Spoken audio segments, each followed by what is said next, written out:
आज की कहानी है एक छोटे स्किन केयर ब्रांड की। इस ब्रांड को शुरू करने वाला फाउंडर बहुत एक्साइटेड था।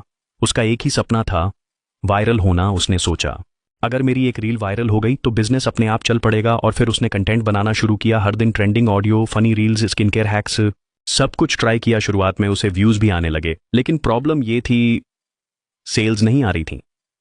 वो कंफ्यूज हो गया। उसने कहा, कंटेंट वायरल क्यों नहीं हो रहा? लेकिन रियलिटी ये थी कि कंटेंट वायरल हो रहा था, बस गलत ऑडियंस तक पहुंच रहा था। अब उसने इन्फ्लुएंसर मार्केटिंग ट्राई किया। उसने सोचा बड़ा इन्फ्लुएंसर ले लूंगा तो ब्रांड इंस्टेंटली ग्रो करेगा।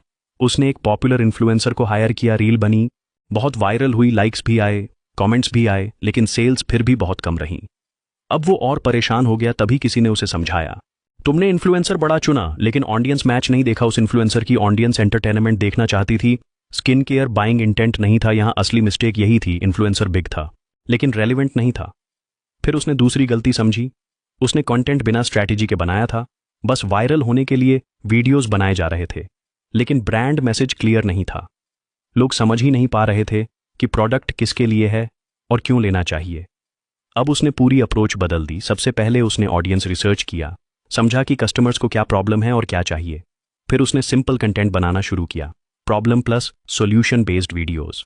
उसने छोटे क्रिएटर्स चुने जिनकी ऑडियंस जेन्युइनली इंटरेस्टेड थी। और इस बार रिजल्ट अलग था, व्यूज कम थे लेकिन सेल्स आने लगीं और धीरे धीरे ब्रांड ग्रो करने लगा। अब उसे समझ आया, वायरल होना सक्सेस नहीं है, ऑडियंस तक सही मैसेज पहुंचाना सक्सेस है।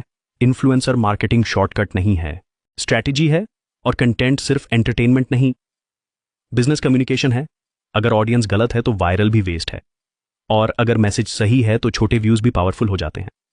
अब वो हर नए फाउंडर को यही कहता है, व्यूज के पीछे मत भागो, वैल्यू और ऑडियंस मैच पर फोकस करो। फॉलो, सब्सक्राइब और कमेंट करना मत भूलना वेरालिक्स चैनल को।